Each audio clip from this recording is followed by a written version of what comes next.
Maya Elena Rodriguez stood in the marble-floored showroom of the luxury car dealership, her designer heels clicking softly against the polished stone as she approached the gleaming white Tesla Model S Plaid. At 31, she commanded attention not through flashiness, but through the quiet confidence that came from building an empire from absolutely nothing. The salesperson, a well-dressed man in his 50s, approached with the kind of smile reserved for serious buyers. Before we jump back in, tell us where you're tuning in from, and if this story touches you, make sure you're subscribed, because tomorrow I've saved something extra special for you. Stunning choice, he said, running his hand along the car's sleek exterior. This particular model runs about $130,000, fully loaded. Maya nodded, pulling out her phone to transfer the funds without hesitation. "I'll take two," she said simply, her voice steady and matter-of-fact. "One in white, one in midnight blue. Cash." The salesperson blinked twice, clearly recalibrating his approach. "Two? Certainly, ma'am. May I ask, the blue one gets delivered to this address?" Maya handed him a piece of paper with her mother's current apartment complex written in her neat handwriting. "Include a note that says, 'Now we can both afford it. Love, Maya.'" As she signed the paperwork for both vehicles, her mind drifted back to a conversation that had happened 18 years earlier in a cramped apartment where her mother, Carmen, had looked at a magazine advertisement for a luxury car and laughed bitterly. "Mija, people like us don't even dream about things like that. We can't afford to dream." But Maya had dreamed anyway. And today, she wasn't just buying one luxury car, she was buying two, proving once and for all that her mother's financial fears had been wrong. The girl who had been told she couldn't afford anything had grown into a woman who could afford everything twice over. The story truly begins in the sweltering heat of Phoenix, Arizona, where 13-year-old Maya Rodriguez learned that "we can't afford it" wasn't just a phrase in her household, it was a way of life. The Adobe-style apartment complex where she lived with her mother Carmen was a testament to making do with less, where the air conditioning was a luxury reserved for the hottest days, and even then, only for a few hours to prevent the electric bill from spiraling beyond their means. Carmen Rodriguez had immigrated from Guadalajara when Maya was just 2 years old, carrying nothing but hopes for a better life and a work ethic that would have impressed anyone who bothered to notice. At 38, she looked older than her years, her hands weathered from cleaning offices at night and houses during the day. Her back perpetually ached from bending over other people's messes. She worked 3 jobs to keep their small apartment, and even then, they were always one unexpected expense away from disaster. The apartment itself told the story of their circumstances in vivid detail. The living room furniture consisted of a second-hand couch that Carmen had reupholstered herself with fabric from the discount store. A coffee table made from a wooden crate Maya had found behind a furniture store, and a television that had been gifted to them by Carmen's employer when they upgraded their office electronics.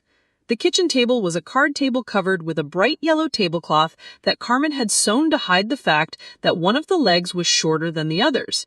Maya's bedroom was barely large enough for a twin bed and a small dresser, with her clothes hanging from a makeshift closet system Carmen had constructed using a tension rod and a shower curtain. The walls were decorated with Maya's artwork and school certificates, creating a gallery of achievement that cost nothing but meant everything. Despite the cramped conditions, Carmen kept their home immaculately clean, insisting that being poor didn't mean being dirty or disorganized. Money was a constant source of stress and careful calculation in their household.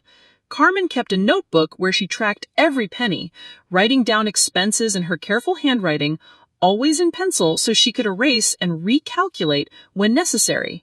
Maya had memorized the ritual of bill-paying day, watching her mother spread the bills across the kitchen table like a general planning a battle strategy, deciding which could be paid in full, which could be paid partially, and which would have to wait another month.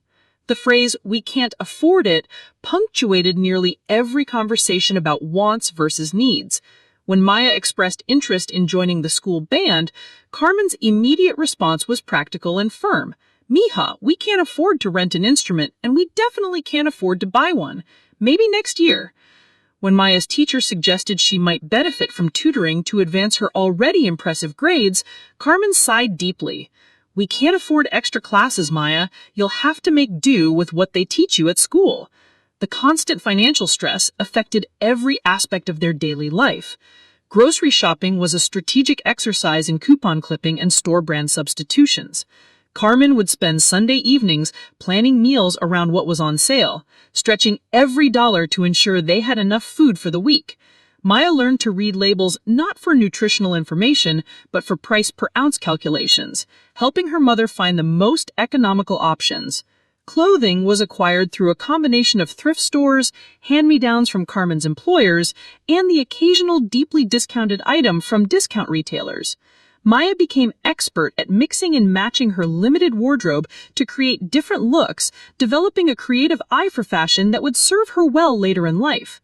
She learned to take care of her belongings with an intensity that came from knowing replacement wasn't an option. School supplies were purchased during back-to-school sales with money Carmen saved throughout the summer, working extra hours when possible. Maya learned to make her school supplies last the entire year, carefully rationing her notebooks and being conservative with her use of pens and pencils. When her backpack developed a tear, Carmen spent an evening carefully repairing it with needle and thread rather than buying a replacement. The social aspects of Maya's childhood were colored by their financial limitations as well. Birthday parties often meant choosing between attending and bringing a gift or staying home to avoid the embarrassment of arriving empty-handed. School fundraisers were sources of stress rather than community participation, with Maya often having to explain to teachers that her family couldn't contribute to the latest cause or purchase the newest fundraising items. Field trips required careful consideration and often sacrifice from other areas of their budget. When Maya's class planned a trip to the Science Museum that cost $15 per student, Carmen worked an extra shift at one of her cleaning jobs to ensure Maya could participate. The night before the trip, as Carmen counted out the exact change for Maya to bring to school, she said quietly, "This is important for your education, Mija.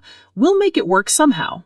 Despite their financial struggles, Carmen was determined that Maya would understand the value of education and hard work. Every evening, after Carmen returned from her night job, she would sit with Maya at the kitchen table, helping with homework despite her own exhaustion.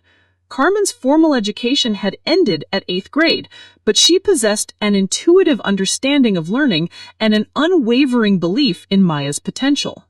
"Education is the only thing that can change our situation," Carmen would tell Maya repeatedly. "But it costs money we don't have.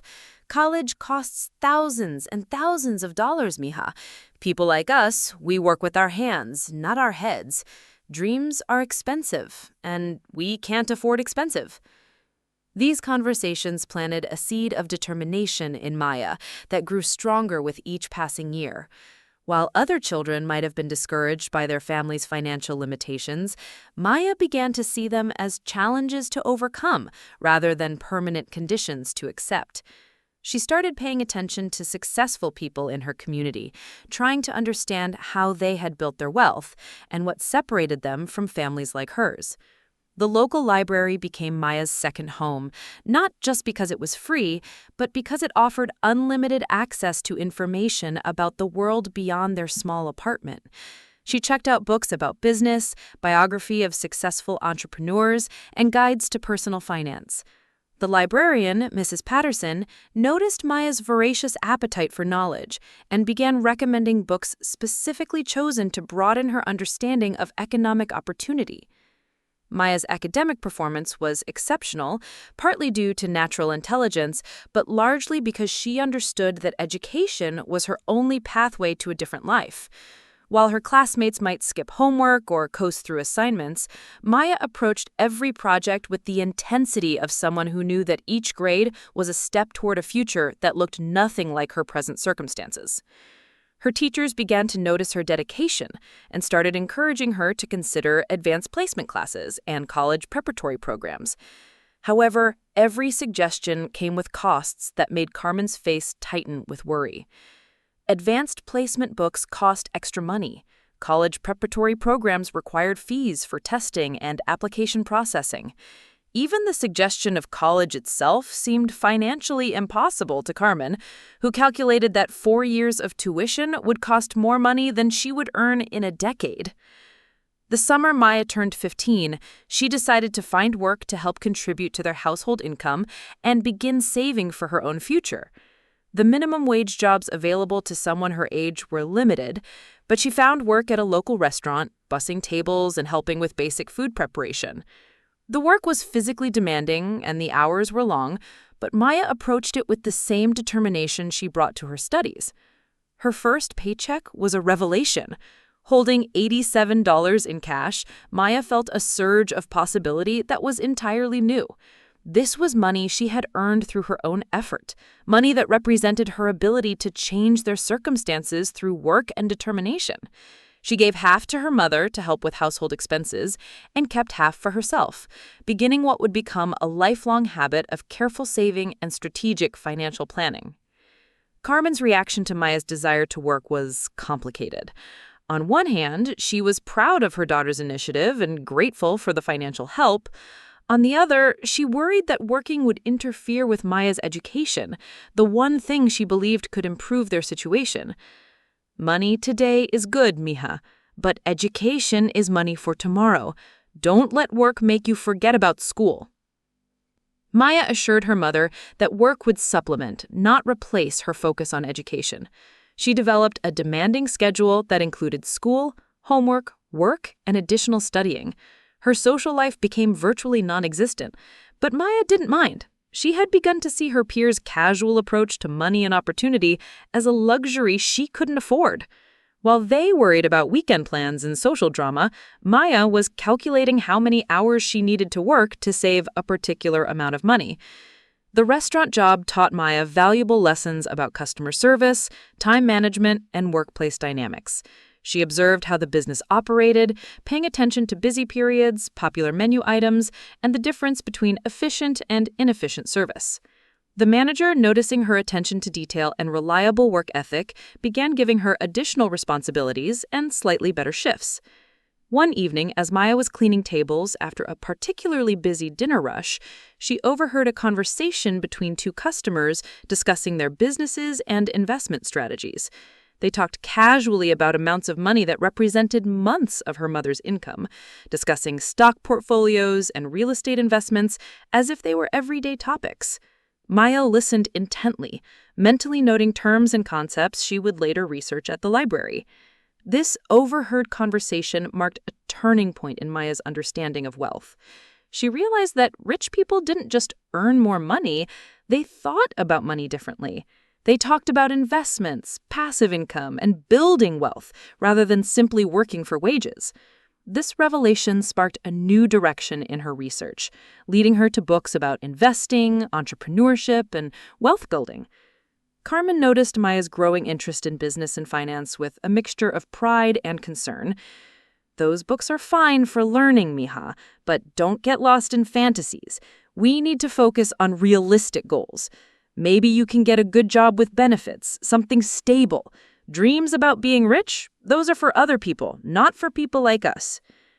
The tension between Maya's growing ambitions and Carmen's practical concerns became a recurring theme in their household. Carmen's caution was born from years of financial struggle and disappointment, while Maya's optimism was fueled by her research and her growing understanding of how wealth was actually created. Neither perspective was wrong, but they represented fundamentally different approaches to their circumstances. As Maya's junior year of high school approached, the question of college became impossible to ignore. Her grades were excellent, her test scores were outstanding, and her teachers were encouraging her to apply to prestigious universities. However, the financial reality remained unchanged. Even with financial aid, college would require resources their family simply didn't possess. Carmen researched college costs with the same methodical approach she brought to managing their household budget, and the numbers were devastating. Tuition, room and board, books, and miscellaneous expenses added up to amounts that seemed impossibly large. Even community college, the most affordable option, would strain their budget beyond its limits. Carmen. Maya, we need to be realistic, she said as she sat at the kitchen table, surrounded by college brochures and financial aid forms. These schools cost more money than I make in 2 years. Preparing and narrating this story took us a lot of time, so if you're enjoying it, subscribe to our channel. It means a lot to us. Now back to the story. We can't afford to dream about places like this. Maybe you can take some classes at the community college while you work, but full-time college, living away from home, that's not for families like ours. Maya felt a familiar surge of frustration, but this time it was accompanied by something new, determination bordering on defiance.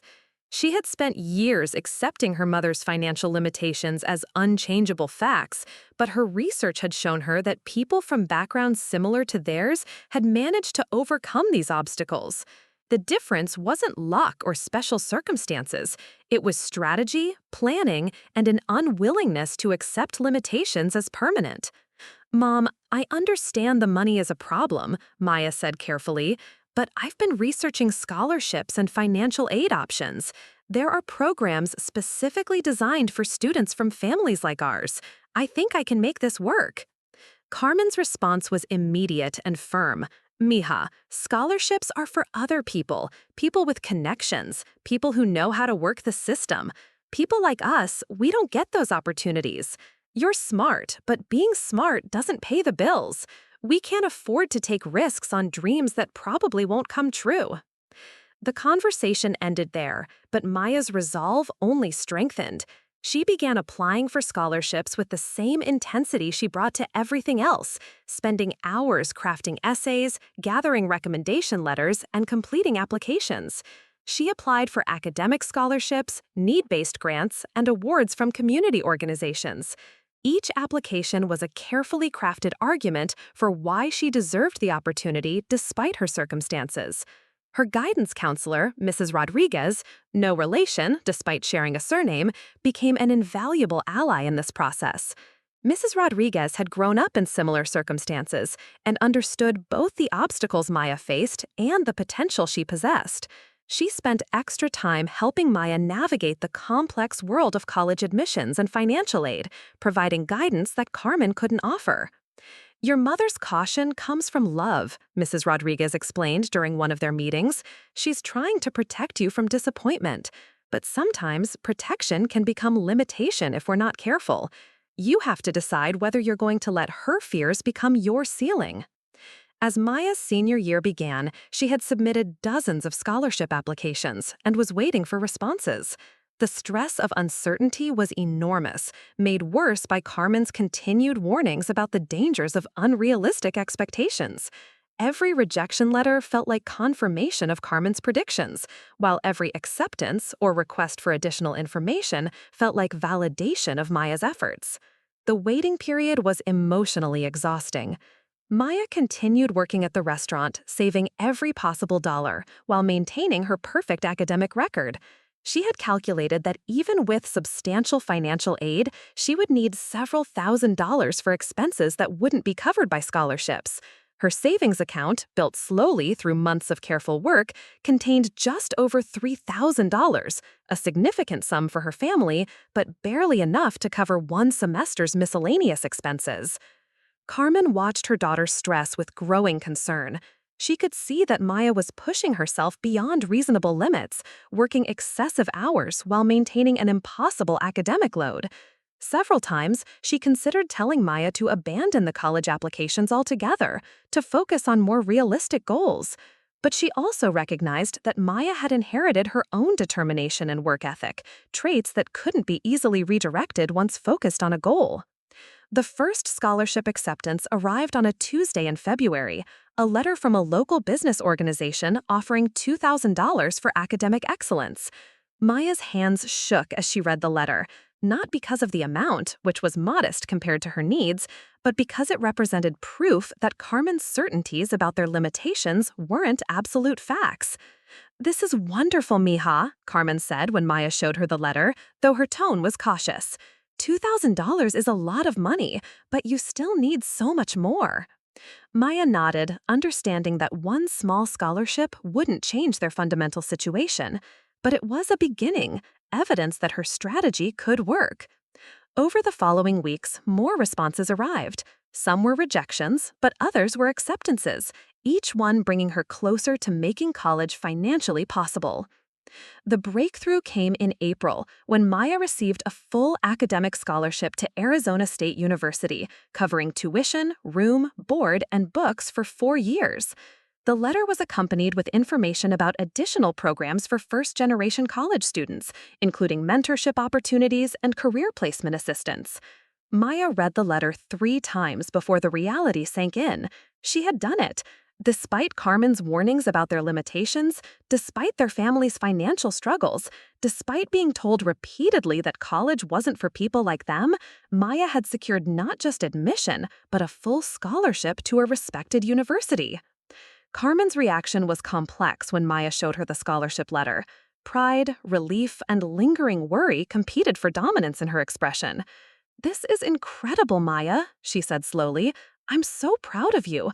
But these scholarships, they have requirements. What if you can't maintain the grades they want? What if something goes wrong?" Maya understood her mother's concerns, but she had moved beyond the point where Carmen's fears could dictate her decisions. The scholarship represented more than just an opportunity for education. It was proof that the limitations Carmen had accepted as unchangeable could be overcome through strategy, effort, and an unwillingness to accept no as a final answer. The summer before college was a period of preparation and growing tension between Maya and Carmen. Maya worked extra hours to save money for expenses the scholarship wouldn't cover, while Carmen alternated between pride in her daughter's achievement and anxiety about the risks of Maya's ambitions. Their conversations during this period revealed the depth of their different perspectives on opportunity and risk. Carmen saw Maya's scholarship as a miraculous exception that proved how difficult success was for people like them. Maya saw it as confirmation that success was possible for anyone willing to work hard enough and smart enough to overcome obstacles. "I'm proud of you, mija," Carmen said during one of their late-night conversations, "but I'm also scared. You're going to be around people who have everything we don't have, people who never had to worry about money, who take opportunities for granted. What if you get there and realize that we can't afford the life you want?" Maya's response reflected the confidence she had built through her research and success with scholarships. "Mom, I'm not going to college to become someone else. I'm going to get the tools I need to create the opportunities we've never had. I'm not running away from who we are. I'm building on what you've taught me." As her departure date approached, the physical reality of leaving became emotionally challenging for both Maya and Carmen. Despite their disagreements about money and opportunity, they had been each other's primary support system for years. The small apartment that had sometimes felt cramped would soon feel empty to Carmen, while Maya would be navigating an entirely new world without her mother's familiar guidance. The night before Maya left for college, Carmen gave her a small wooden box that had belonged to Maya's grandmother. Inside were a few pieces of modest jewelry, some old photographs, and a handwritten note from Carmen. "These things aren't valuable in dollars," Carmen explained, "but they represent our family's strength. Remember where you come from, mija, but don't let where you come from limit where you can go." Maya's first semester at Arizona State University was a period of intense adjustment and rapid learning.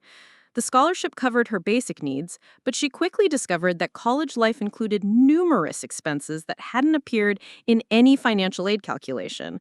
Social activities, club fees, special supplies for certain classes, and the general cost of participating in university life created financial pressures she hadn't anticipated. Her response was characteristically strategic. While her roommates and peers were adjusting to college social life, Maya was researching work-study programs and part-time employment opportunities. She found work in the university's marketing department, helping with administrative tasks and basic graphic design projects. The work paid modestly, but provided valuable experience and networking opportunities. Maya's academic performance was outstanding from the beginning, but she quickly realized that success in college required more than just good grades.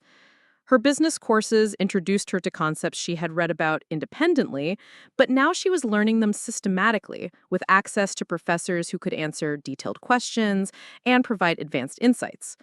One professor, Dr. Elizabeth Chang, noticed Maya's exceptional engagement with course material and her practical questions about real-world applications.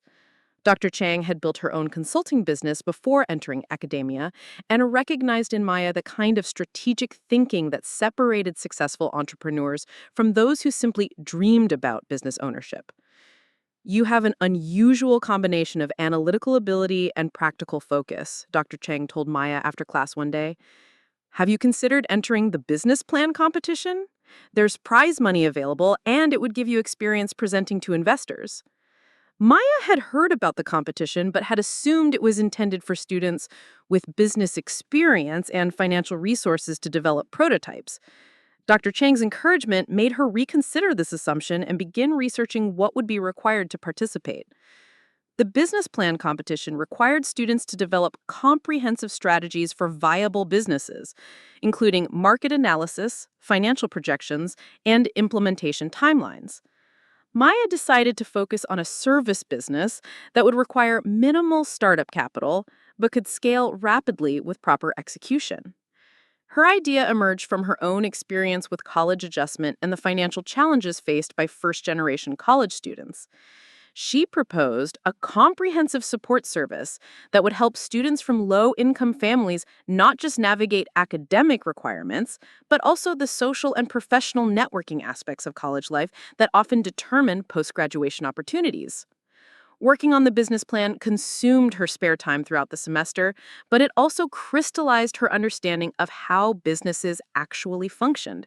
She learned to think systematically about market opportunities, competitive advantages, and scalable growth strategies. More importantly, she learned to present complex ideas in clear, persuasive language that could convince skeptical audiences. When Maya called Carmen to tell her about the business plan competition, her mother's response was predictably cautious. "That sounds very complicated, mija. Are you sure you should be spending time on extra projects? Your grades are more important than contests." Maya explained that the competition was educational and that the process of developing a business plan was teaching her valuable skills, regardless of the outcome. But she could hear in Carmen's voice the familiar worry that Maya was reaching beyond what was safe and practical. The competition took place during spring semester, with initial presentations followed by a final round for the top 5 competitors. Maya's proposal advanced to the finals, where she would present to a panel of local business leaders and investors. The winner would receive $10,000 and mentoring support for business development. Preparing for the final presentation, Maya felt the full weight of the opportunity. $10,000 represented more money than her family had ever had available at one time. More importantly, winning would validate her belief that success was possible through strategic thinking and excellent execution rather than family connections or inherited advantages. The presentation day arrived with Maya feeling prepared but nervous. She had practiced her pitch dozens of times, refining every detail to ensure maximum impact within the time constraints. As she waited for her turn to present, she watched the other finalists and realized that several came from business families and had access to resources and advice she couldn't match. When her turn came, Maya stepped up to the podium with the same confidence she had brought to every previous challenge. Her presentation was clear, well-researched, and demonstrated a deep understanding of both the market opportunity and the practical challenges of implementation. She answered questions with specificity and showed that she had thought through potential obstacles and solutions. 3 days later, Dr. Chang called Maya into her office with a smile that revealed the outcome before she spoke. "Congratulations, Maya. You won the competition. The judges were particularly impressed with your market analysis and your practical approach to implementation." Maya felt a surge of validation that went beyond the prize money. Winning the competition proved that her ideas and strategies could compete successfully against anyone, regardless of their background or resources. It was evidence that Carmen's limitations weren't universal truths, but specific circumstances that could be overcome. When Maya called to tell Carmen about winning the competition, her mother's initial reaction was pure joy and pride. $10,000, Maya, that's incredible. I'm so proud of you. But the excitement was quickly tempered by practical concerns. What will you do with the money? You should save it for emergencies. Money disappears quickly if you're not careful. Maya had already decided how to use the prize money, and her decision reflected the strategic thinking that had won her the competition. Instead of simply saving the money or using it for college expenses, she planned to use it as startup capital to actually implement her business plan. The prize included mentoring support, and Maya intended to use every resource available to turn her theoretical business into a real source of income. This decision created the most significant disagreement Maya and Carmen had ever had about money and risk. Carmen viewed the $10,000 as a windfall that should be preserved and protected. Maya saw it as an investment opportunity that could create ongoing income and valuable business experience. Mija, this money could pay for your expenses for 2 years, Carmen argued during a heated phone conversation. Starting a business is risky. Most businesses fail. You could lose everything. We can't afford to gamble with money like this. Maya's response reflected how much her thinking had evolved since high school. Mom, keeping the money safe guarantees that I'll still be dependent on scholarships and part-time jobs for the next 3 years. Investing it in a business could create income that makes me financially independent. The risk of losing money is real, but the risk of never building wealth is bigger. Carmen couldn't understand Maya's logic because it required accepting levels of risk that felt terrifying to someone who had spent years living paycheck to paycheck. Maya couldn't understand Carmen's caution because it meant accepting limitations that no longer felt necessary or accurate. Despite Carmen's objections, Maya moved forward with her business plan. Using the prize money and the mentoring support that came with winning the competition, she began implementing her student support service during the summer between her sophomore and junior years. The business started small, serving just a handful of first-generation college students, but Maya's systematic approach to growth and her commitment to excellent service created rapid word-of-mouth expansion. By the beginning of her junior year, Maya's business was generating enough income to cover all her college expenses and provide additional money for growth and personal savings. She had achieved something Carmen had thought impossible, financial independence while still in college, built through her own strategic thinking and execution rather than luck or external support.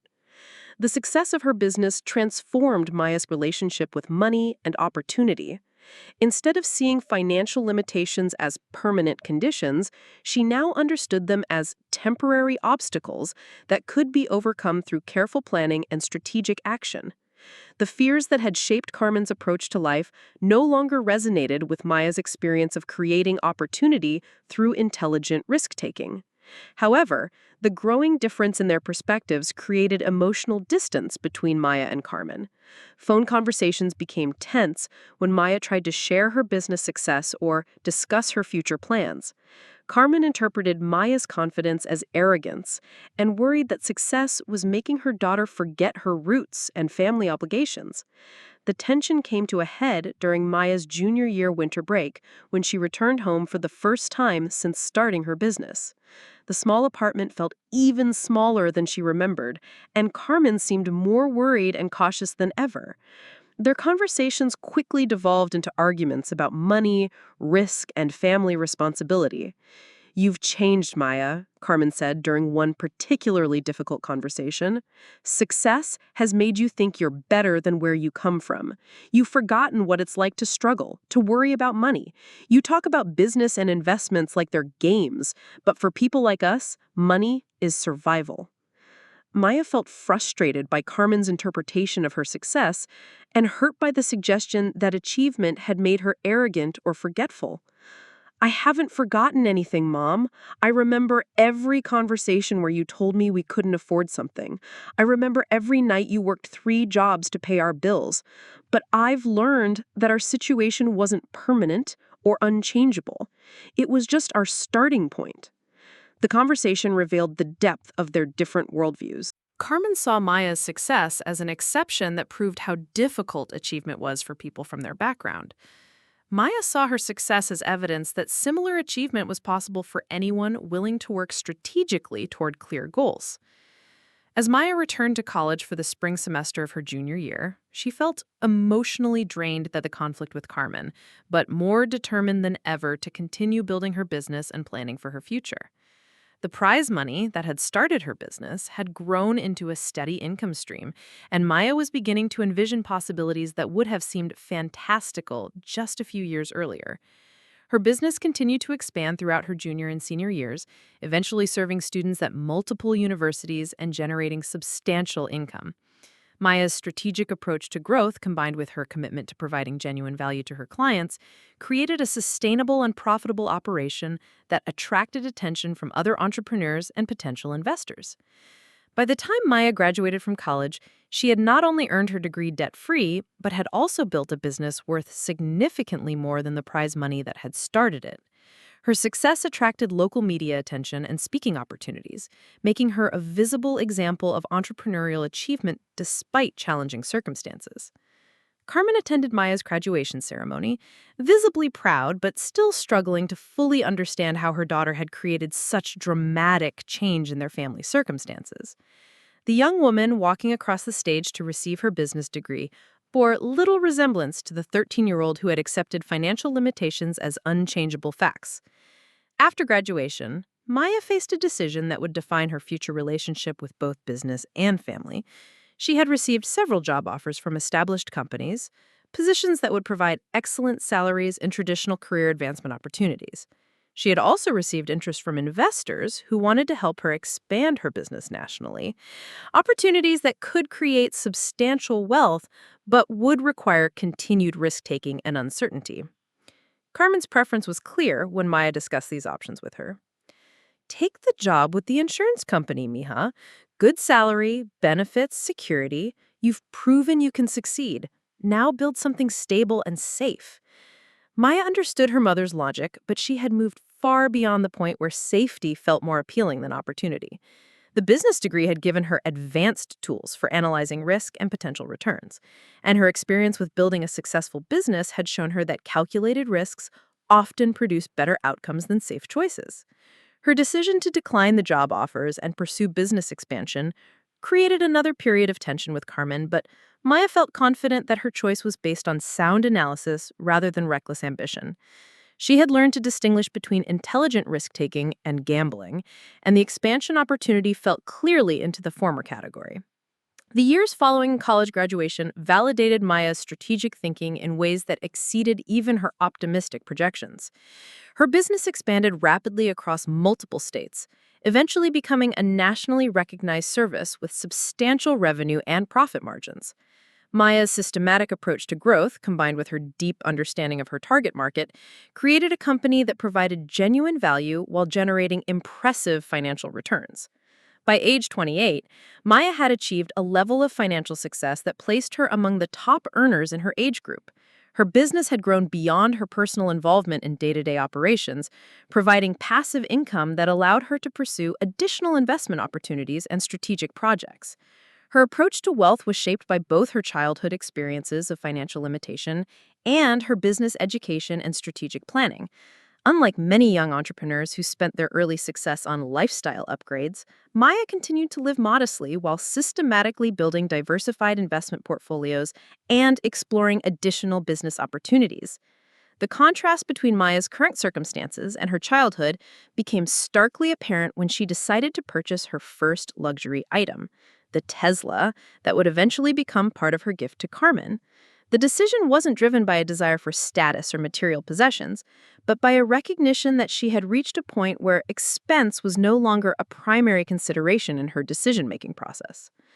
Standing in that car dealership, about to purchase not just one expensive car, but two, Maya reflected on the journey that had brought her from a teenager who accepted "we can't afford it" as final truth to a successful entrepreneur who could afford anything she wanted. The transformation hadn't happened through luck or special circumstances, but through strategic thinking, calculated risk-taking, and an unwillingness to accept limitations as permanent conditions. The purchase of 2 Teslas represented more than just a demonstration of financial capacity. It was Maya's way of completing a conversation that had begun years earlier, when Carmen's fears about money had seemed like unchangeable truths. Now, with 1 car for herself and 1 for her mother, Maya could finally prove that the limitations they had once accepted were simply starting points rather than permanent destinations. The months following Maya's decision to expand her business nationally proved to be the most challenging period of her entrepreneurial journey. What had seemed like a straightforward scaling opportunity quickly revealed itself to be a complex web of logistical, financial, and operational challenges that tested every skill she had developed and forced her to confront limitations she hadn't anticipated. The first major obstacle emerged during the initial expansion phase, when Maya discovered that the business model that worked seamlessly in Arizona's university environment couldn't be directly replicated in other states without significant modifications. Each new market required understanding local regulations, building relationships with different university administrations, and adapting her services to meet varying student population and institutional cultures. Maya had invested nearly all of her business profits and personal savings into the expansion, leaving herself with minimal operating capital when unexpected expenses began mounting. Legal fees for establishing operations in multiple states, technology development costs for scaling her service delivery platform, and marketing expenses for building brand recognition in new markets quickly consumed her financial reserves. By the end of her first year of national expansion, Maya found herself in a position she hadn't experienced since childhood, worried about money.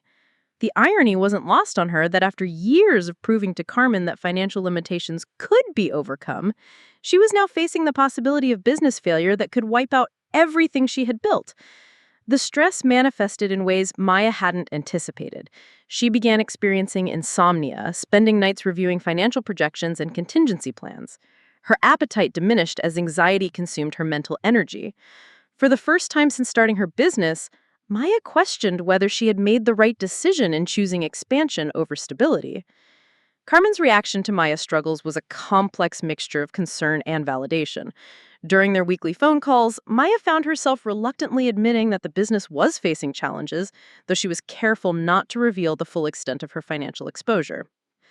"Mija, maybe this is a sign that you should slow down. You've already achieved so much. Maybe it's time to focus on protecting what you have instead of risking everything for more." Maya understood her mother's logic, but she had moved far beyond the point where safety felt more appealing than opportunity.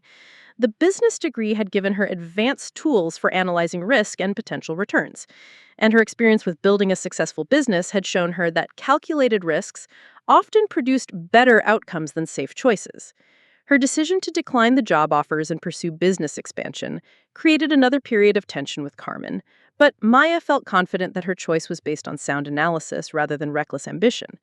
She had learned to distinguish between intelligent risk-taking and gambling, and the expansion opportunity fell clearly into the former category. The years following college graduation validated Maya's strategic thinking in ways that exceeded even her optimistic projections. Her business expanded rapidly across multiple states, eventually becoming a nationally recognized service with substantial revenue and profit margins. Maya's systematic approach to growth, combined with her deep understanding of her target market, created a company that provided genuine value while generating impressive financial returns. By age 28, Maya had achieved a level of financial success that placed her among the top earners in her age group. Her business had grown beyond her personal involvement in day-to-day operations, providing passive income that allowed her to pursue additional investment opportunities and strategic projects. Her approach to wealth was shaped by both her childhood experiences of financial limitation and her business education in strategic planning. Unlike many young entrepreneurs who spent their early success on lifestyle upgrades, Maya continued to live modestly while systematically building diversified investment portfolios and exploring additional business opportunities. The contrast between Maya's current circumstances and her childhood became starkly apparent when she decided to purchase her first luxury item, the Tesla that would eventually become part of her gift to Carmen. The decision wasn't driven by a desire for status or material possessions, but by a recognition that she had reached a point where expense was no longer a primary consideration in her decision-making process. Standing in that car dealership, about to purchase not just one expensive car, but two, Maya reflected on the journey that had brought her from a teenager who accepted "we can't afford it" as final truth to a successful entrepreneur who could afford anything she wanted. The transformation hadn't happened through luck or special circumstances, but through strategic thinking, calculated risk-taking, and an unwillingness to accept limitations as permanent conditions. The purchase of two Teslas represented more than just a demonstration of financial capacity. It was Maya's way of completing a conversation that had begun years earlier, when Carmen's fears about money had seemed like unchangeable truths. Now, with one car for herself and one for her mother, Maya could finally prove that the limitations they had once accepted were simply starting points rather than permanent destinations. The months following Maya's decision. The partnership negotiation process taught Maya valuable lessons about strategic alliances and the importance of finding partners whose goals aligned with her business objectives. Instead of simply seeking funding, Maya structured the partnership to provide ongoing revenue while expanding her service reach and impact. The nonprofit partnership provided the financial stability Maya needed to weather the expansion challenges, while also giving her access to a broader network of universities and student populations. Within 6 months of finalizing the partnership, Maya's business had achieved profitability in all new markets and was generating revenue that exceeded her most optimistic projections. However, success brought its own set of challenges that Maya hadn't anticipated.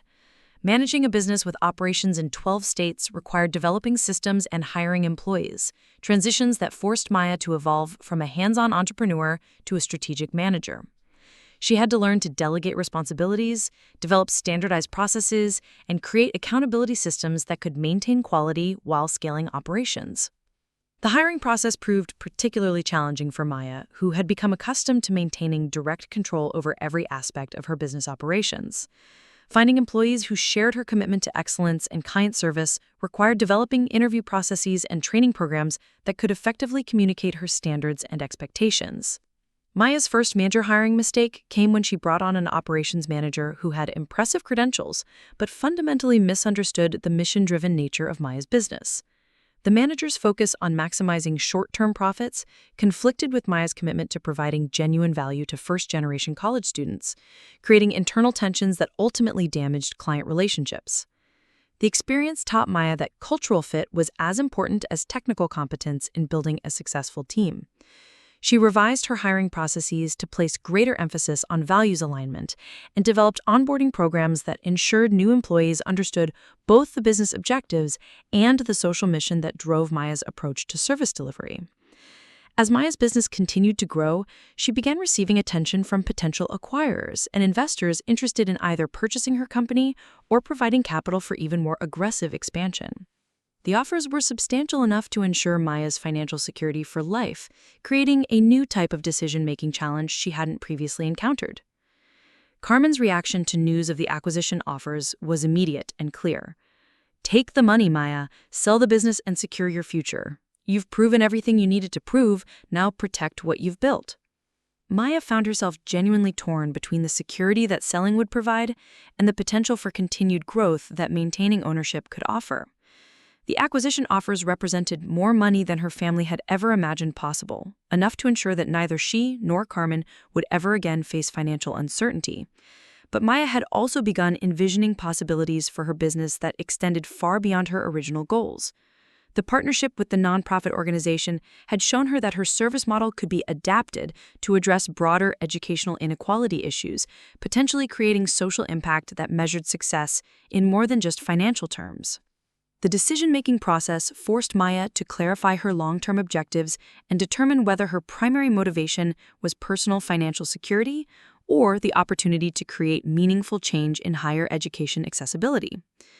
After months of analysis and consultation with mentors, Maya chose to decline the acquisition offers and instead pursue strategic partnerships that would allow her to maintain control while accessing resources for continued growth. This decision created the most significant conflict Maya and Carmen had experienced since Maya's decision to start her business. Carmen couldn't understand why Maya would reject guaranteed financial security in favor of continued uncertainty and risk. Their phone conversations became increasingly tense as Carmen interpreted Maya's choice as evidence that success had made her reckless and ungrateful. You're gambling with millions of dollars, Maya, Carmen said during one particularly heated conversation.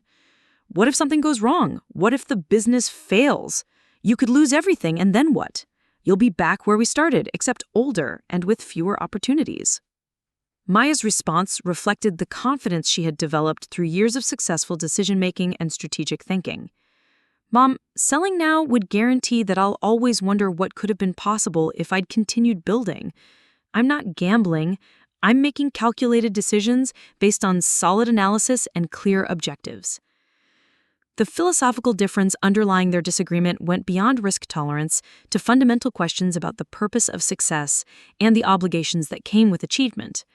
Carmen viewed Maya's success as a gift that should be preserved and protected, while Maya saw it as a platform for creating even greater impact and opportunity.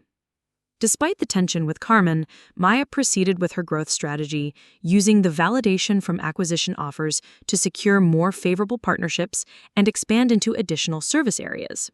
She developed programs for graduate students, working professionals pursuing continuing education, and high school students preparing for college transitions. Each new program required extensive research and development, forcing Maya to continuously expand her knowledge base and skill set. She enrolled in executive education programs to strengthen her leadership capabilities, hired consultants to help develop operational systems, and built advisory boards with experienced entrepreneurs who could provide strategic guidance. The demands of managing rapid growth while maintaining service quality required Maya to develop time management and prioritization skills that exceeded anything she had learned in college or through her early business experience. She began using sophisticated project management systems and delegation frameworks that allowed her to maintain oversight without becoming a bottleneck to operational efficiency. Maya's personal life during this period was largely consumed by business demands, a sacrifice she made consciously, but which created its own challenges. Relationships with college friends became strained as Maya's schedule left little time for social activities, and romantic relationships proved difficult to maintain given her commitment to business growth. The isolation was partially offset by the satisfaction Maya derived from seeing the impact her services were having on student success rates.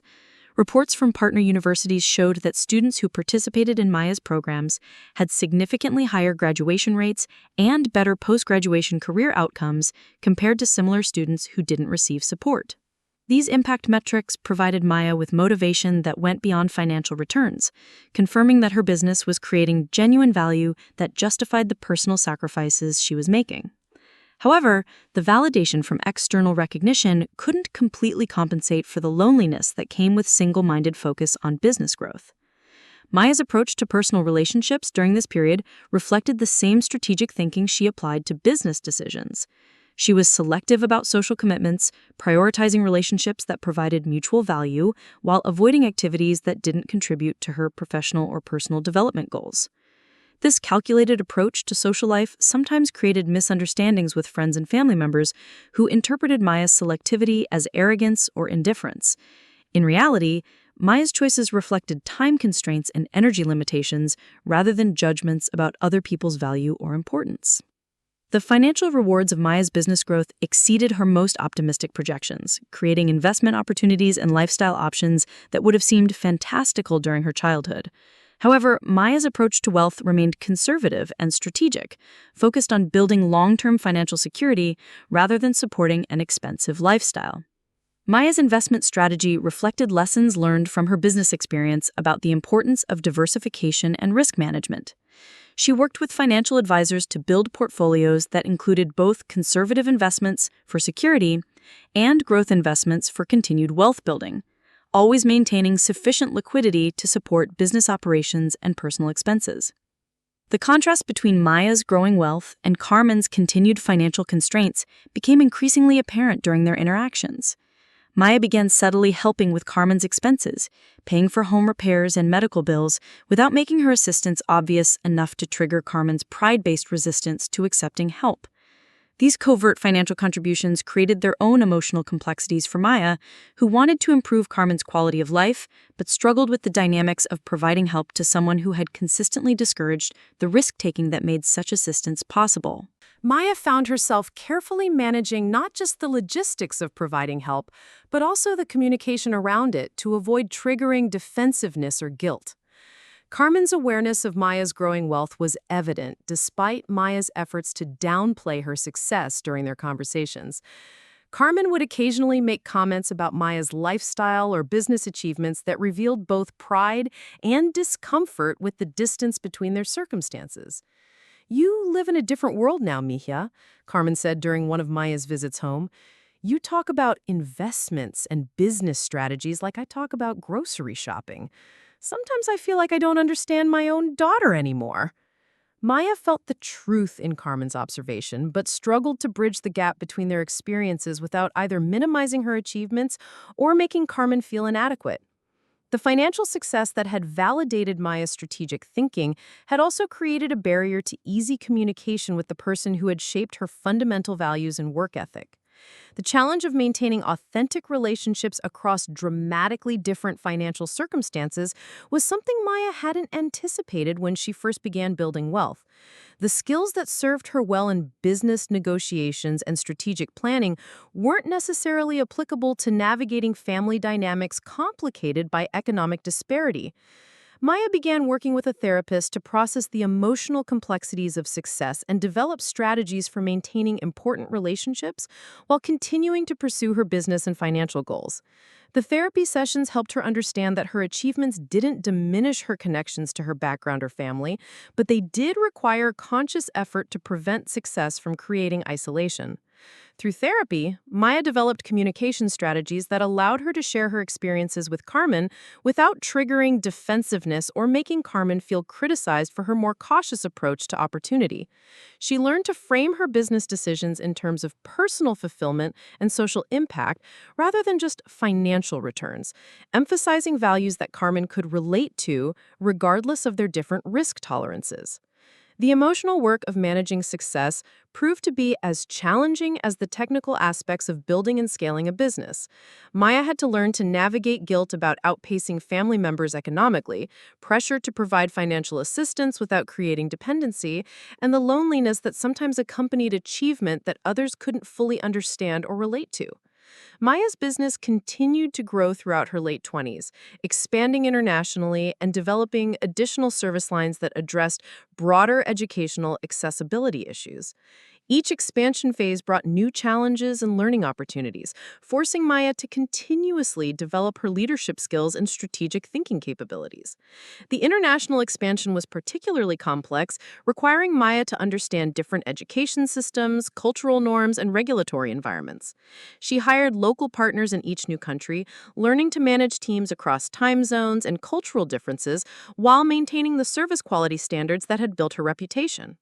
By age 30, Maya's business had become a recognized leader in educational support services, with operations in 15 countries and partnerships with over 200 educational institutions.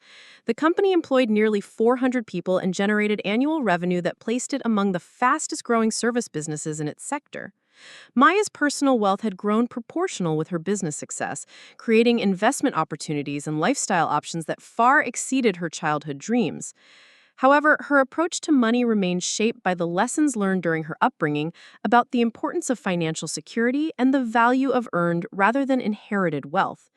The success that Maya had achieved by age 30 represented the culmination of strategic thinking, calculated risk-taking, and persistent execution over more than a decade. However, it also marked the beginning of new challenges related to managing wealth, maintaining relationships across economic differences, and finding continued motivation after achieving original goals. Maya began exploring philanthropic opportunities that aligned with her business mission and personal values, establishing scholarship programs for first-generation college students and funding research into educational accessibility. These charitable activities provided meaning that went beyond financial returns while allowing Maya to give back to communities that had supported her development. The philanthropic work also created opportunities for Maya to reconnect with her roots and demonstrate to Carmen that success hadn't diminished Maya's commitment to helping others overcome the types of challenges they had faced together. Through carefully chosen charitable activities, Maya was able to show that her wealth was being used to create opportunities for others rather than just personal indulgence. Carmen's reaction to Maya's philanthropic activities was positive in ways that business success alone hadn't been. Seeing Maya use her resources to help other students pursue educational opportunities that their families couldn't afford created a connection between Maya's achievements and Carmen's values that previous conversations about business growth hadn't established. "I'm proud of what you're doing for these students, Maya," Carmen said after learning about one of Maya's scholarship programs. "This is what success should look like, using what you have to help others who need opportunities." The comment represented a breakthrough in Carmen's understanding of Maya's approach to wealth and business. For the first time, Carmen could see that Maya's risk-taking and business building had created resources for purposes that extended beyond personal indulgence, aligning with values Carmen had instilled during Maya's childhood. This alignment between Maya's business success and Carmen's social values created new possibilities for their relationship and communication. They began having conversations about Maya's philanthropic goals and strategies, discussions that allowed Carmen to contribute insights and perspectives that were valuable despite their different levels of business experience. Maya's 30th birthday marked not just a personal milestone, but also a moment of reflection on the journey that had brought her from a 13-year-old who accepted financial limitations as unchangeable facts to a successful entrepreneur whose business decisions affected hundreds of employees and thousands of students worldwide. The distance between those two versions of herself was measured not just in financial terms, but in confidence, capability, and understanding of how opportunity and success actually functioned. Maya had learned that limitations were often temporary conditions that could be overcome through strategic thinking and persistent execution rather than permanent facts that determine life possibilities. However, the journey had also taught Maya that success created its own challenges and responsibilities that required different skills than those needed to achieve initial breakthrough. Managing wealth, maintaining relationships across economic differences, and finding continued motivation after achieving original goals were ongoing challenges that required as much strategic thinking as the business building process itself. As Maya looked ahead to her 30s, she began developing new goals that went beyond the financial metrics that had driven her 20s. She wanted to create lasting impact through her business and philanthropic activities, build meaningful personal relationships that could withstand economic differences, and maintain the values and work ethic that had enabled her success while adapting to the responsibilities that came with wealth. The young woman who had once been told by her mother that people like us can't afford to dream was now in a position to make dreams financially accessible for thousands of other students who shared her background. The transformation represented not just personal achievement, but also the kind of social mobility that validated the fundamental promise of strategic education and entrepreneurial thinking. Maya's success had proven that Carmen's financial fears, while understandable given their circumstances, weren't accurate predictions about permanent limitations. However, the journey had also shown Maya that overcoming limitations required more than just individual effort. It required systematic thinking, strategic partnerships, and sustained commitment over many years. The business Maya had built and the wealth she had accumulated represented tools for creating broader change rather than just personal security. As she entered her 30s, Maya began envisioning how those tools could be used to address educational inequality at a scale that could affect entire communities rather than just individual students. The conversation that had begun with Carmen's statement that "we can't afford it" was evolving into Maya's demonstration that strategic thinking and persistent execution could create the resources to afford almost anything, while also creating opportunities for others to overcome similar limitations. The single dollar that had once represented Maya's childhood understanding of their family's financial capacity had grown into millions of dollars that represented her adult understanding of wealth as a tool for creating opportunity and impact. The morning of Maya's 31st birthday began with a phone call that would reshape her understanding of success and family in ways she hadn't anticipated. Carmen's voice carried an unfamiliar tremor as she explained that she had been diagnosed with early-stage heart disease, a condition that required immediate lifestyle changes and ongoing medical treatment that her insurance would only partially cover. Maya's immediate response was practical and financial, offering to cover all medical expenses and arrange for the best possible care. However, Carmen's reaction revealed the depth of psychological barriers that wealth alone couldn't overcome. Despite years of watching Maya's success and occasional acceptance of subtle financial help, Carmen struggled with the idea of accepting major assistance for her medical needs.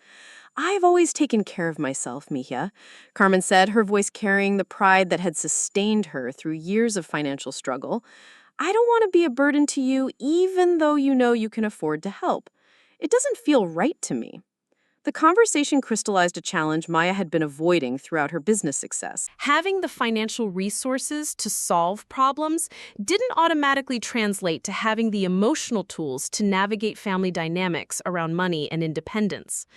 Carmen's resistance to accepting help revealed that the relationship still carried the wounds of years of disagreement about risk, opportunity, and financial strategy. Maya realized that addressing Carmen's medical situation would require more than writing checks for treatment costs. She needed to find ways to provide support that honored Carmen's need for independence while ensuring access to necessary care. This meant developing creative solutions that allowed Carmen to maintain dignity while receiving help. Maya's approach was characteristically strategic.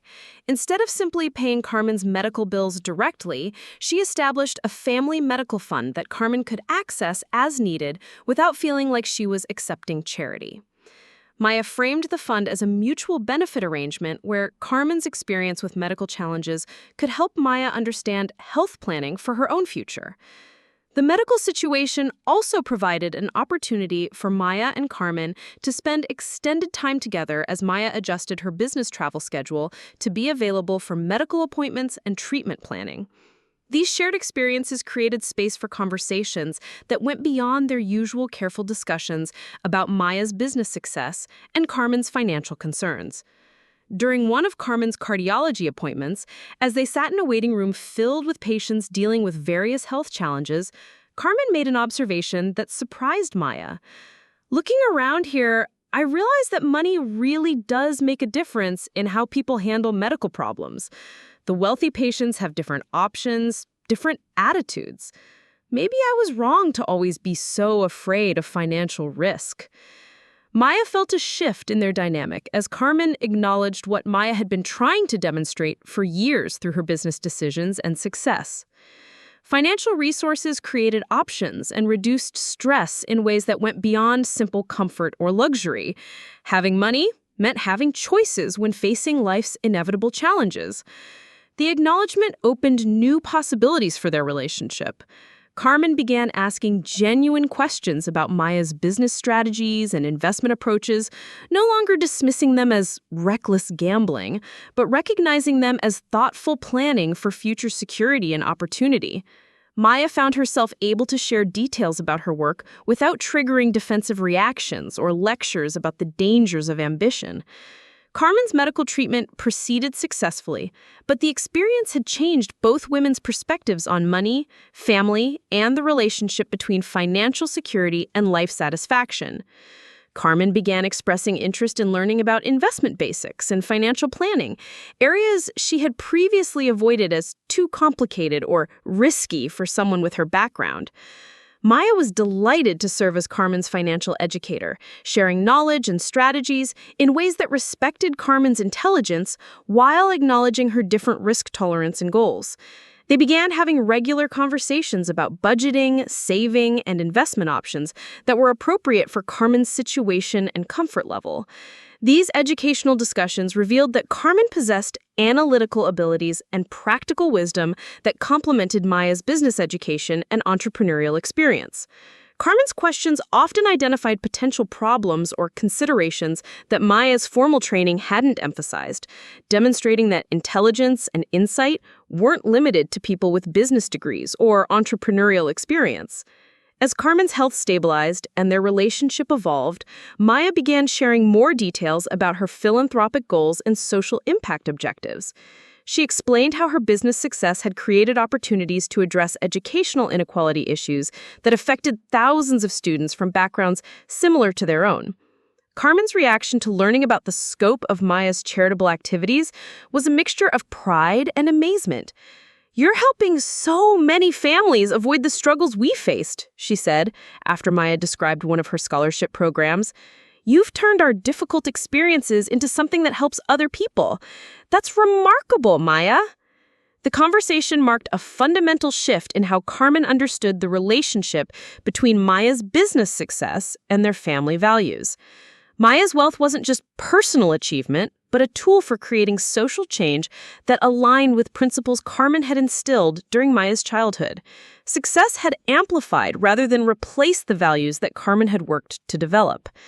This realization created new possibilities for Carmen to contribute to Maya's philanthropic efforts in ways that utilized her experience and perspective.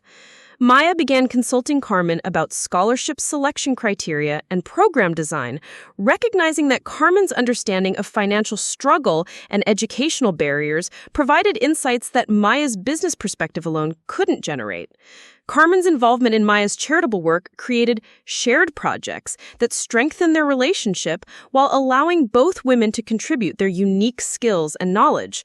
Carmen's practical wisdom about the realities of financial limitation combined with Maya's strategic thinking and resources to create more effective programs for helping students overcome educational access barriers. Maya's business continued to grow throughout this period, expanding into new service areas and developing technological innovations that improved efficiency and reach. However, the expansion was now guided by insights gained from her evolving relationship with Carmen and deeper understanding of how wealth could be used to create meaningful social impact. The company's growth attracted attention from major educational institutions and government agencies interested in scaling Maya's approaches to educational accessibility. Maya found herself testifying before legislative committees about policies that could improve college affordability and presenting at international conferences about best practices in educational support services. These high-profile speaking opportunities and policy advisory roles represented a new phase in Maya's career, where her influence extended beyond her own business to broader systemic change efforts. Maya was becoming recognized as a thought leader whose experience with building successful social enterprises provided valuable insights for other organizations and policymakers. However, the increased public attention also created new pressures and responsibilities that Maya hadn't anticipated. Media interviews and speaking engagements required careful message management to ensure that her personal story was presented accurately while protecting Carmen's privacy and avoiding oversimplification of complex issues around educational access and economic mobility.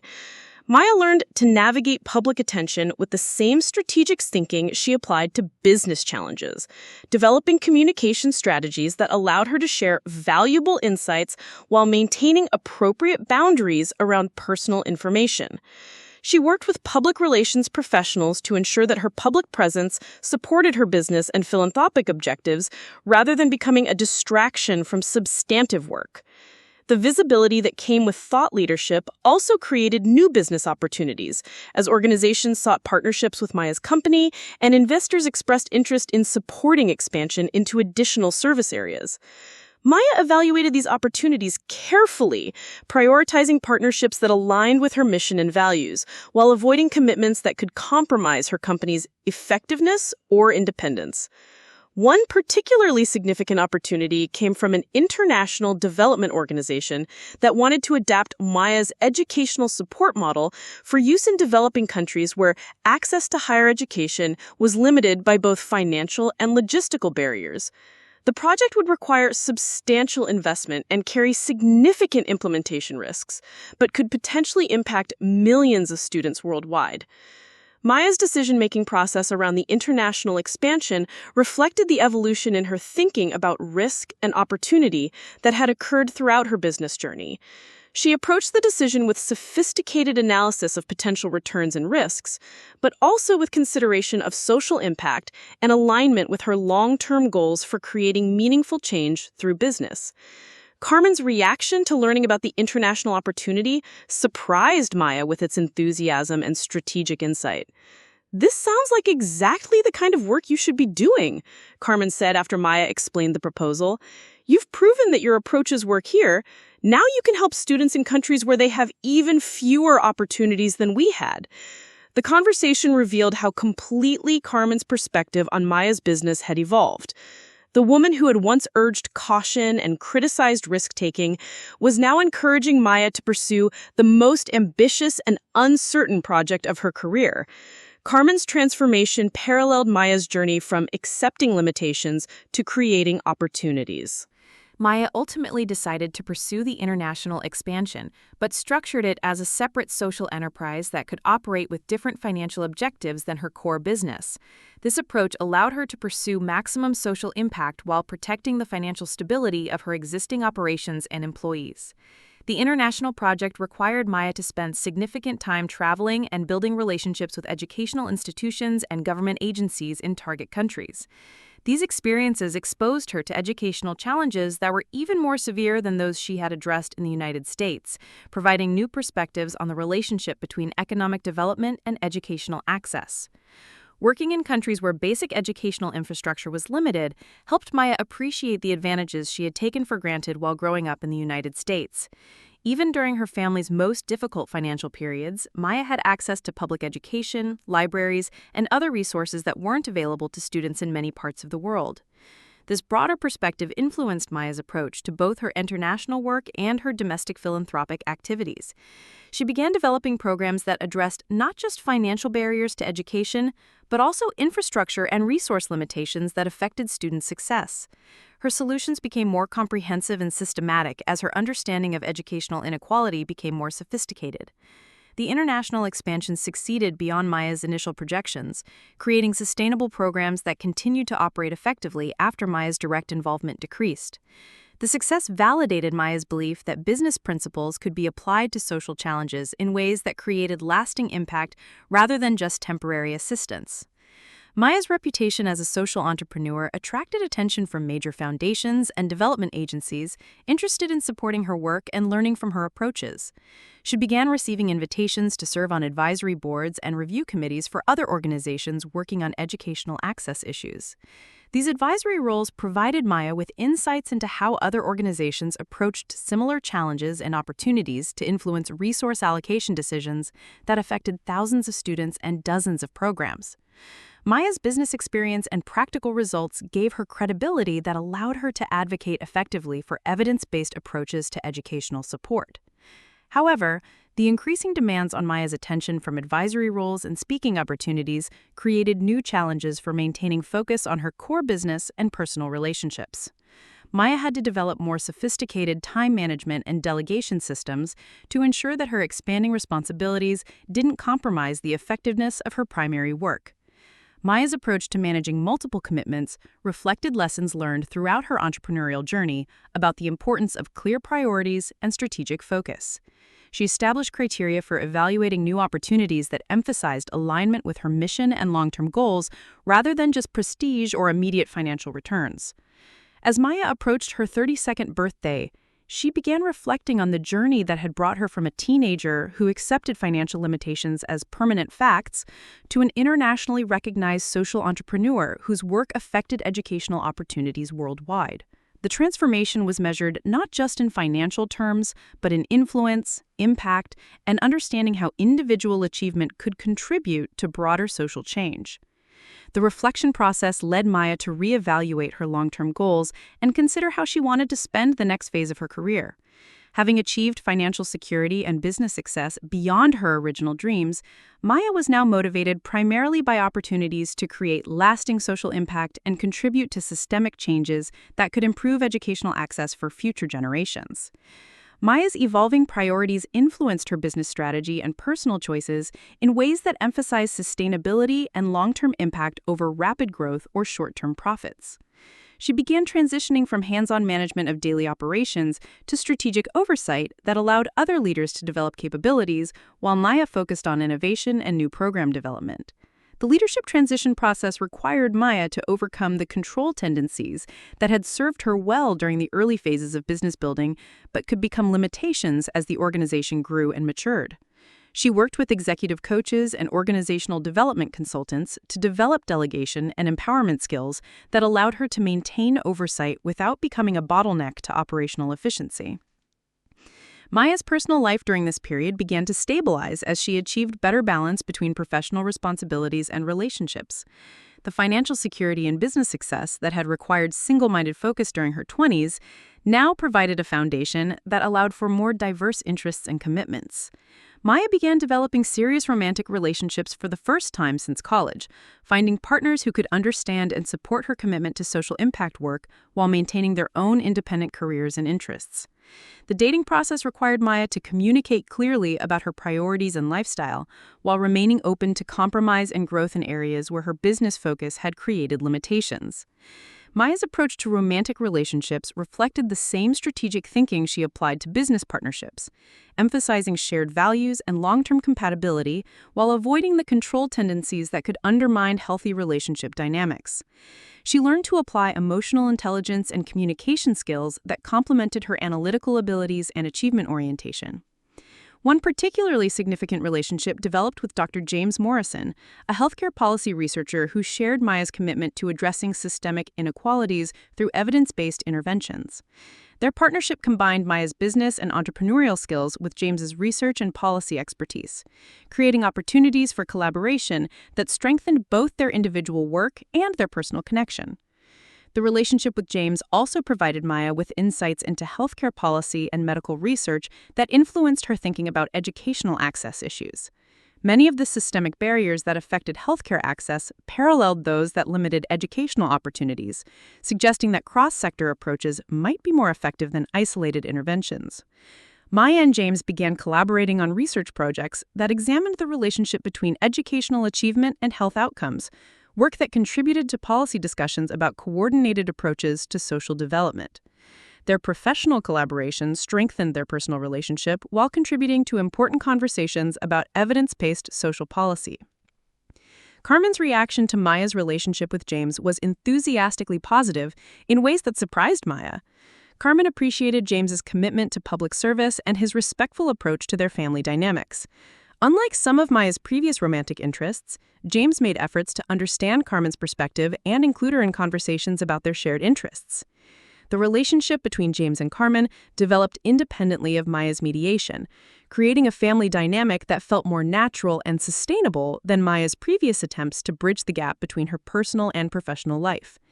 James's genuine interest in Carmen's experiences and perspectives created connections that weren't dependent on Maya's facilitation. As Maya's personal life stabilized, she began considering new challenges and opportunities that could utilize her accumulated skills and resources while continuing to create meaningful social impact. One possibility that particularly intrigued her was developing a comprehensive approach to educational inequality that addressed not just access to higher education, but also elementary and secondary education quality issues. Maya's research into K-12 education challenges revealed systemic problems that created barriers to college readiness long before students reached university age. Students from low-income families often attended schools with limited resources, inexperienced teachers, and inadequate preparation for advanced coursework, creating achievement gaps that college support programs couldn't fully address. Addressing educational inequality at its roots would require different strategies and much larger resource commitments than Maya's existing programs, but could potentially create more fundamental and lasting change. Maya began developing pilot programs that provided comprehensive support for students throughout their educational journey, rather than just during college transition periods. The K-12 focused programs required partnerships with school districts and community organizations that had different operating procedures and funding structures than Maya was accustomed to working with. Maya had to learn new systems and develop relationships with different types of stakeholders while adapting her service delivery approaches to younger student populations. However, the early results from Maya's comprehensive educational support programs exceeded her expectations in terms of both student outcomes and system-wide impacts. Students who received support throughout their educational journey showed significantly better academic achievement and college readiness than those who received intervention only during college years. The success of Maya's comprehensive approach attracted attention from major education foundations and development agencies interested in supporting her work and learning from her approaches.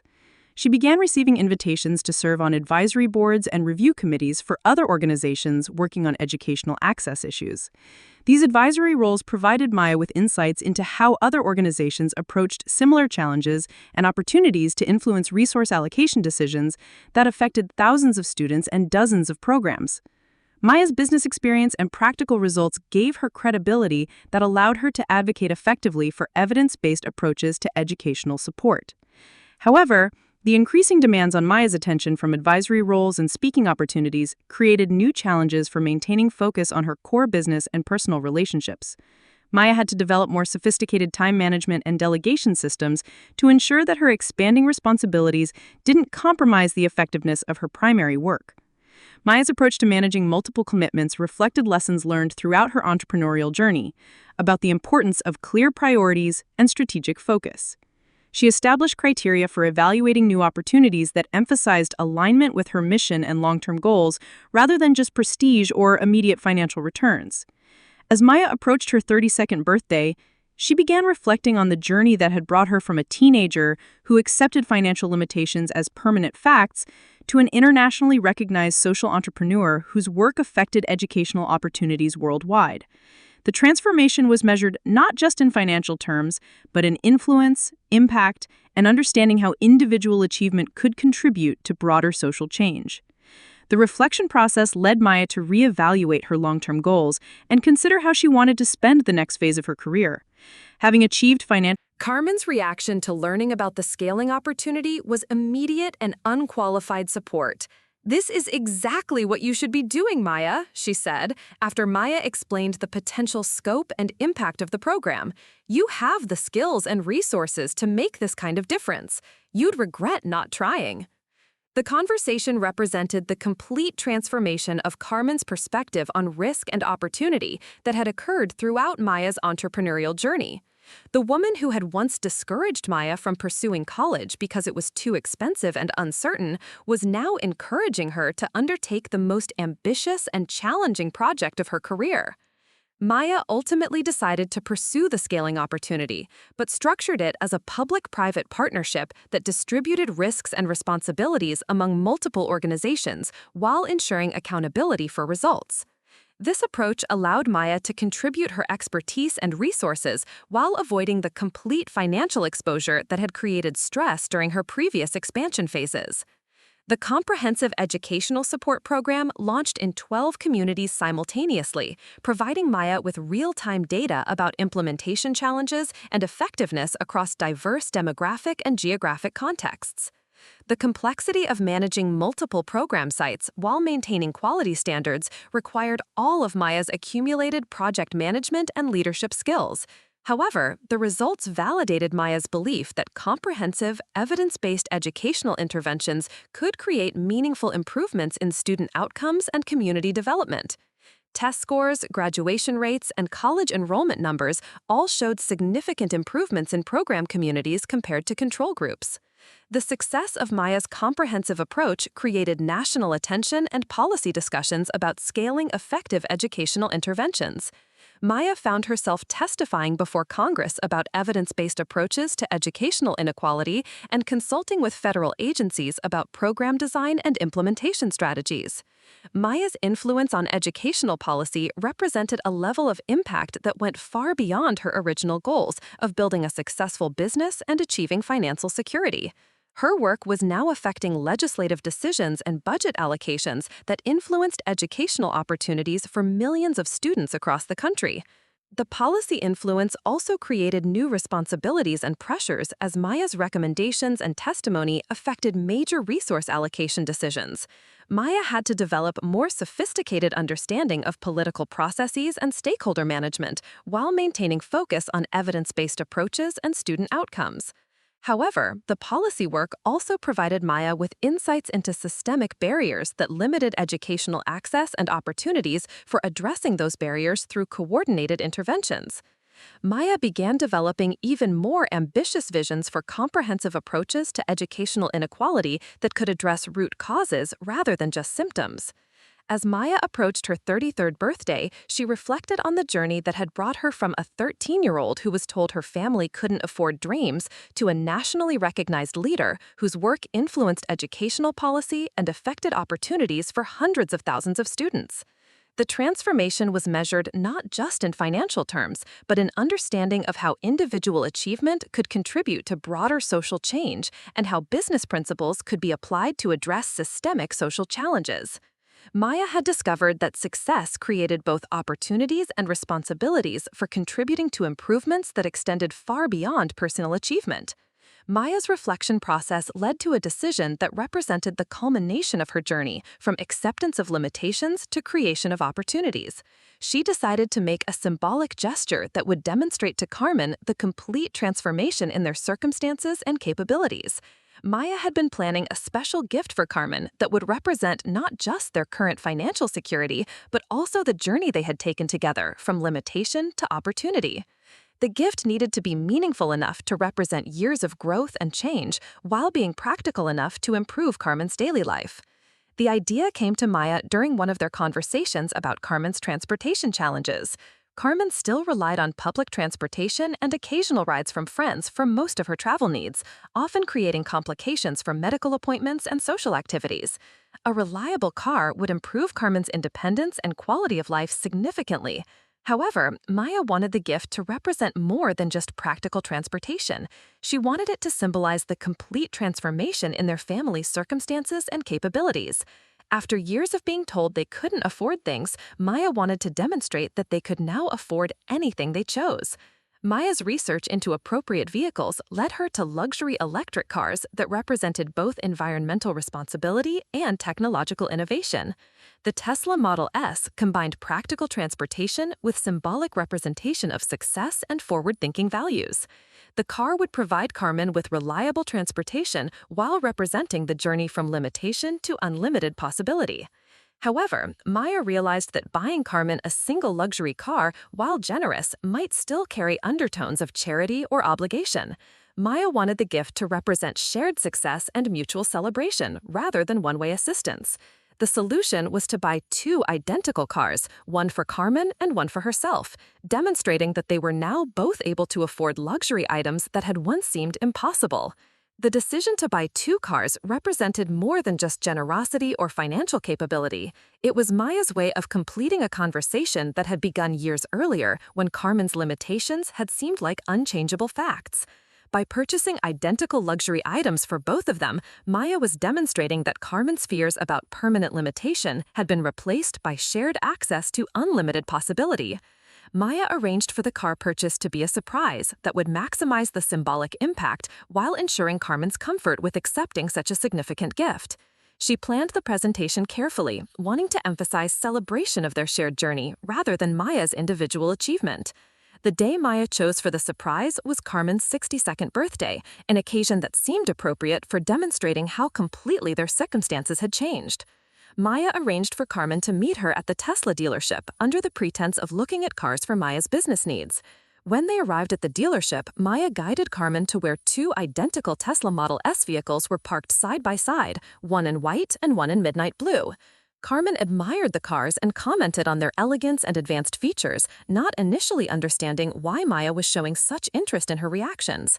Maya's revelation was simple and direct. "I'm buying both of these cars," she said, watching Carmen's expression change from confusion to amazement. "The white one is mine and the blue one is yours. We're both getting the car we want because we can both afford it now." Carmen's initial reaction was speechless amazement, followed by tears of joy and gratitude. The gesture represented not just the practical gift of transportation, but recognition of how completely their circumstances had changed and acknowledgement of Carmen's role in Maya's journey to success. "Maya, this is too much," Carmen said through tears. "I can't accept something this expensive." Maya's response was firm but loving. "Mom, remember all those times you told me we couldn't afford things? Remember when you said people like us don't dream about cars like this? Today proves that you were wrong about our limitations. We can afford this, and we deserve to celebrate how far we've come together." The conversation in the Tesla dealership represented the culmination of years of disagreement about money, opportunity, and limitations. Carmen's acceptance of the car gift was also acceptance that her fears about permanent financial constraint had been overcome through Maya's strategic thinking and persistent effort. As they completed the paperwork for both vehicles, Carmen made an observation that captured the significance of the moment. "You know, Maya, when I told you we couldn't afford things, I was trying to protect you from disappointment. I never imagined that you would prove me wrong so completely, that we'd both be buying luxury cars." Maya's response reflected the wisdom and perspective she had gained through years of building success while maintaining family relationships. "You weren't wrong to be cautious, Mom." caution protected us during difficult times. But caution became limitation when it prevented us from taking calculated risks that could improve our situation. Now we can afford to be generous with each other because we've learned to be strategic about opportunity. The drive home in their new cars provided time for both women to process the symbolic significance of the moment. Carmen was experiencing luxury and technological sophistication she had never imagined having access to, while Maya was experiencing the satisfaction of proving that limitations could be overcome through strategic thinking and persistent effort. That evening, as they had dinner together, Carmen made a statement that represented the complete transformation in her understanding of money and opportunity. Maya, I owe you an apology for all the times I discouraged your dreams and told you we couldn't afford to take risks. You were right that our limitations weren't permanent. You've created opportunities I never thought were possible. Maya's response was gracious and understanding. Mom, you don't owe me any apologies. Your caution taught me to think carefully about risks and to value what we have. I combined your practical wisdom with strategic thinking about opportunity. We both contributed to getting where we are today. The conversation represented not just personal reconciliation, but recognition that their different approaches to money and risk had both contributed valuable perspectives to Maya's success. Carmen's caution had provided foundation and stability, while Maya's ambition had created growth and opportunity. As they sat in Carmen's new home, which Maya had helped her purchase in a safe neighborhood with excellent medical facilities nearby, both women reflected on the journey that had brought them from a 13-year-old who accepted we can't afford it as unchangeable truth to a situation where they could afford anything they chose. Maya's business continued to grow and create impact, now affecting educational outcomes for hundreds of thousands of students annually through direct services and policy influence. Her personal wealth had grown to levels that provided complete financial security while also creating resources for extensive philanthropic activities. However, the most meaningful measure of Maya's success wasn't financial, but relational. She had proven that success didn't require abandoning family values or losing connection to her background. Instead, success had provided tools for strengthening family relationships and creating opportunities for others who shared similar backgrounds and challenges. Carmen's health continued to improve with access to excellent medical care that Maya's financial support made possible. More importantly, Carmen's perspective on life had expanded to include optimism and possibility that had been limited by years of financial constraint and worry. The relationship between Maya and Carmen had evolved into genuine partnership where both women contributed insights and perspectives that improved their decision-making and enhanced their shared experiences. Maya's business expertise and financial resources combined with Carmen's practical wisdom and life experience to create a family dynamic that was stronger than either woman could have achieved independently. Maya's romantic relationship with James developed into engagement and marriage planning, creating a family structure that included all the important people in Maya's life while respecting everyone's independence and individual contributions. The wedding planning process became an opportunity for Maya to demonstrate that success had enhanced rather than replaced her commitment to family relationships. As Maya approached her 34th birthday, she began developing new goals that built on her accumulated success while continuing to challenge her capabilities and create meaningful impact. The next phase of her career would focus on developing sustainable systems for addressing educational inequality that could continue creating impact long after Maya's direct involvement decreased. Maya's vision for the future included training and developing other social entrepreneurs who could replicate and adapt her approaches in different contexts and communities. She wanted to create a legacy that went beyond her individual achievements to include systemic changes that would improve educational access for future generations.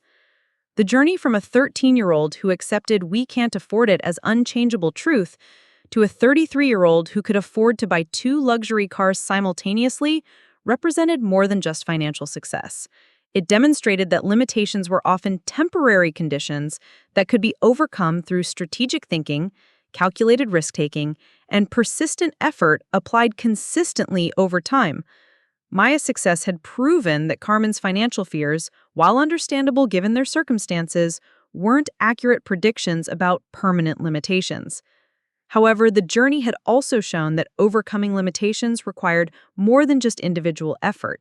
It required systematic thinking, strategic partnerships, and sustained commitment to creating value for others while building personal capacity. The two Tesla vehicles parked in Carmen's driveway served as daily reminders that circumstances could change dramatically when limitations were treated as challenges to overcome rather than permanent facts to accept. Every time Carmen drove her car, she was reminded that her daughter had proven wrong every prediction about their family's permanent financial constraints. Maya's story had become an inspiration not just for her family, but for thousands of students and families who participated in her educational programs and heard her speak about overcoming barriers to success. Her message was always consistent. Limitations are often temporary conditions that can be overcome through strategic thinking and persistent effort, but success requires contributing value to others while building personal capacity. The conversation that had begun with "we can't afford it" had evolved into demonstration that strategic thinking and persistent effort could create the ability to afford anything while also creating opportunities for others to overcome similar limitations. Maya had proven that her mother's caution, while protective, had been unnecessarily limiting, and that calculated risks often produced better outcomes than safe choices. As Maya looked toward the future, she saw unlimited possibilities for continuing to build on her success while creating impact that extended far beyond personal achievement. The limitations that had once seemed permanent had become stepping stones to opportunities that exceeded her childhood imagination. Up next, you've got two more standout stories right on your screen. If this one hit the mark, you won't want to pass these up. Just click and check them out.